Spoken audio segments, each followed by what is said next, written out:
আর্জেন্টিনার হয়ে যেন সব পাওয়ার সময় চলছে লিওনেল মেসির। এমন সুসময় ফুটবলের মহানায়ক কি আরেকবার তার জাদুকরী ফুটবলে মাতাবেন অলিম্পিক?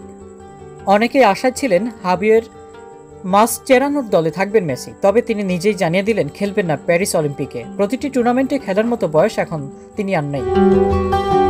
আর্জেন্টিনার হয়ে কোপা আমেরিকার শিরোপা ধরে রাখার অভিযানে নামার জন্য প্রস্তুত হচ্ছেন মেসি। লাতিন আমেরিকার ফুটবল শ্রেষ্ঠত্বের প্রতিযোগিতা চলবে ২০ জুন থেকে ১৪ জুলাই। অলিম্পিকে মেসির খেলার সম্ভাবনা নিয়ে চর্চা বাড়ে মাসচেরানোর কথার সূত্র ধরে। গত ফেব্রুয়ারিতে আর্জেন্টিনা অনূর্ধ্ব-23 দলের কোচ বলেন ২০০৮ বেইজিং অলিম্পিকের সোনাজয়ী মেসির জন্য প্যারিস অলিম্পিকের দুয়ার খোলে।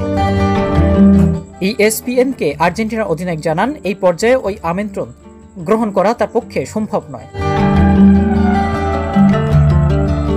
মেসি আরও জানান, আমাকে সতর্কতার সঙ্গে বেছে নিতে হবে। টানা 2টি টুর্নামেন্টে খেলা খুব কঠিন হবে। অলিম্পিকে খেলতে পারা আর জেতা আমার জন্য সৌভাগ্যের হবে।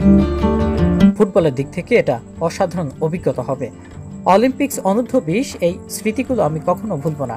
অলিম্পিকে পুরুষ ফুটবল হয়ে জুলাই ও অগাস্টে দলগুলো বেশি বয়সে সর্বোচ্চ 3 জন করে খেলোয়াড় নিতে পারবে।